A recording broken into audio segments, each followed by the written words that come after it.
आप सोच रहे होंगे कि मैं इतना ड्रेस्ड अप क्यों एक दुल्हन की तरह, बट आज मैं बिल्कुल गौरी जी जैसे तैयार हुई हूँ क्योंकि आज गणगौर है और मैंने सोचा कि व्लॉग करते हैं।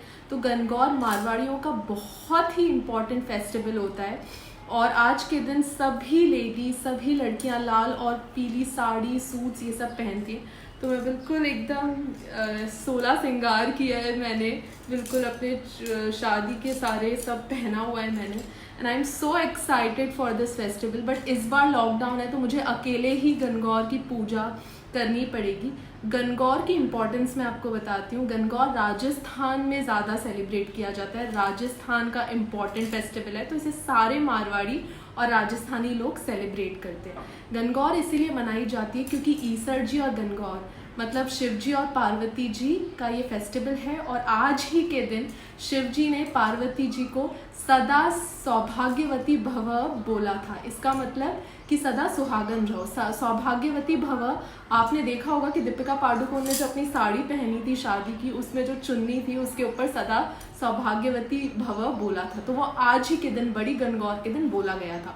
ये गणगौर की पूजा 16 दिन की जाती है, तो ये होलिका के दूसरे मतलब होलिका दहन के दूसरे दिन से शुरू हो जाती है और लड़कियां इसको मैरिड अनमैरिड सारी लड़कियां पूजा करती हैं।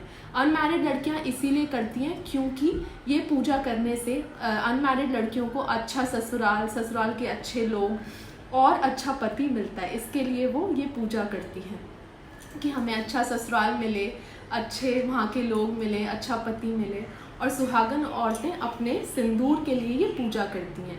इस पूजा करने से आपको शिव जी और पार्वती जी आशीर्वाद देते हैं कि आप हमेशा सौभाग्यवती भव रहें, तो इसीलिए पूजा की जाती है। जैसा कि मैं बता रही थी कि होलिका के दहन के दूसरे दिन से स्टार्ट होती है, तो 16 दिन तक मैरिड लड़कियां और अनमैरिड दोनों पूजा करती हैं। जो न्यूली मैरिड होती हैं वो 16 दिन जाती है। मैंने भी शादी के फर्स्ट ईयर 16 दिन तक ये पूजा की थी। हम रोज़ सुबह जाते थे और इतना मज़ा आता था ये फेस्टिवल बनाने में क्योंकि सारी लड़कियां मिलती थी, रोज़ सुबह सब पूजा करते थे।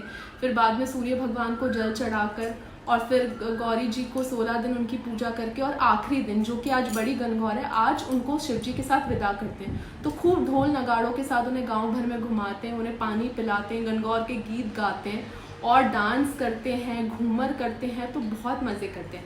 आज की सबसे ज़्यादा इम्पॉर्टेंस इसीलिए भी होती है कि आज गुने बनाए जाते हैं, आटे के रोल करके गुने बनाए जाते हैं। मैंने कल बनाए थे तो मैं वो वीडियो यहाँ लिंक कर दूँगी, एक फुटेज डाल दूँगी। वो उसकी इम्पोर्टेंस सबसे ज़्यादा है कि गुने बनाते हैं और फिर शिव जी और पार्वती जी को चढ़ाते हैं। उसमें सुहाग का सारा सामान चढ़ाते हैं, काजल, मेहंदी। बट मैं तो मेहंदी लगा नहीं पाई क्योंकि एक दिन पहले संजारा बनाया जाता है जिसमें मम्मियाँ, सास बहुओं का, बेटियों का लाड़ चाव करती हैं, उन्हें मिठाइयाँ खिलाती है, उन्हें मेहंदी लगवाती हैं और मेहंदी लगाने की बहुत इम्पोर्टेंस है। तो लेकिन हम एज़ यूजुअल लॉकडाउन में तो मैं ज़्यादा कुछ कर नहीं पाई, इसीलिए मुझसे जितना बन पड़ा मैंने उतना किया। और मैं तहे दिल से सॉरी बोलना चाहती हूँ जो भी मारवाड़ी महिलाएं ये वीडियो देख रही हैं। अगर मुझसे कोई भी भूल चूक हो जाए तो मुझे प्लीज़ माफ़ कर दीजिए। मैं अपनी तरफ से बेस्ट ट्राई करूँगी ये पूजा करने का, बट फिर भी अगर कोई भूल हो जाए तो मुझे क्षमा कर दीजिएगा। और होलिका के दहन के दूसरे दिन से स्टार्ट होती है, तो उसमें क्या होता है, होलिका के दहन के बाद में जो राख बचती है उससे शिव जी और पार्वती जी की मूर्ति बनाई जाती है और उसे फिर सजाकर और गणगौर जी की पूजा की जाती है।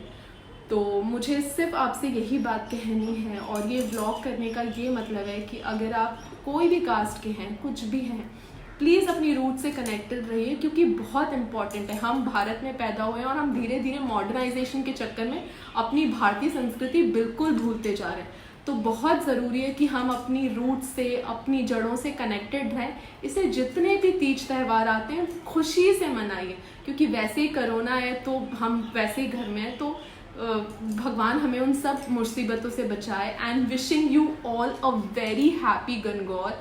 और मैं शिव जी पार्वती जी से प्रेयर करूंगी कि वो कोरोना से इस देश को, इस दुनिया को, सबको बचाए रखे। चलिए अब मेरी पूजा की तरफ चलते हैं।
चूड़ी ले रही हूँ बिकॉज मेरे पास अभी कोई पार्टनर नहीं है लॉकडाउन की वजह से, तो एक चूड़ी लेकर भी कर सकती हूँ। ये मैंने ध्रुवा ले लिए। अब मैं 16 बार वो गीत गाऊंगी और उससे पूजा करूँगी।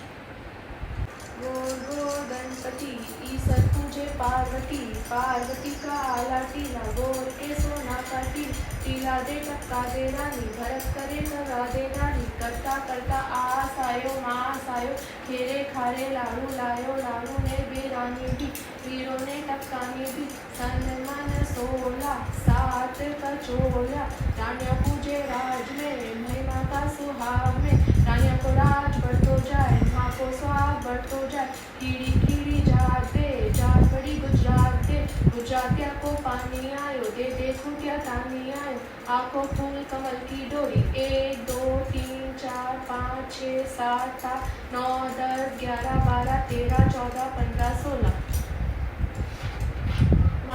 मैं जानू मियाँ की जान, कोठे में भी रैया बोले, भाभी थारी मैया डोले, कली में पानी भाभी थारी नानी, आटा तो भाई बाट। Now finally we are at the last part of the puja. मतलब अब गणगौर को पानी पिलाया जाएगा, मतलब ईश्वर जी और गौरी जी को। तो अब अंगूठी से उन्हें पानी पिलाते हैं। टेकन द ये मैंने अंगूठी ले ली अपनी, अब इससे पानी पिलाएंगे। हस्बैंड को और ससुर का नाम लेकर पिलाते हैं, बट मुझे वो वाला तो मतलब जो भी बोलते हैं वो मुझे याद नहीं है, but I am just trying कि मैं पिलाऊँ। अच्छे से बोलते हैं, अच्छे से पानी पिलाने से उनको प्यासा नहीं रखना है, क्योंकि वो इतने सारे गुने खाते हैं तो उन्हें दूर तक जाना रहता है, इसलिए उन्हें प्यासा नहीं रखते, तो अच्छे से पानी पिलाते हैं।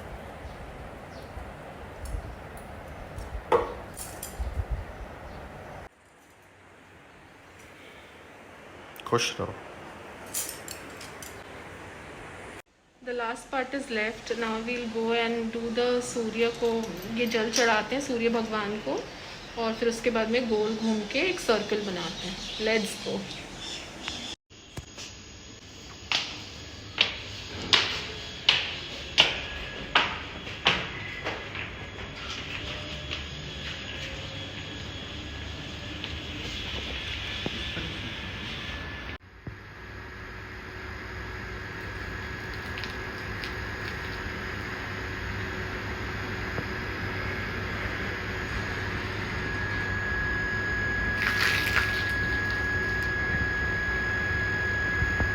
इतना बड़ा सर्कल बना है।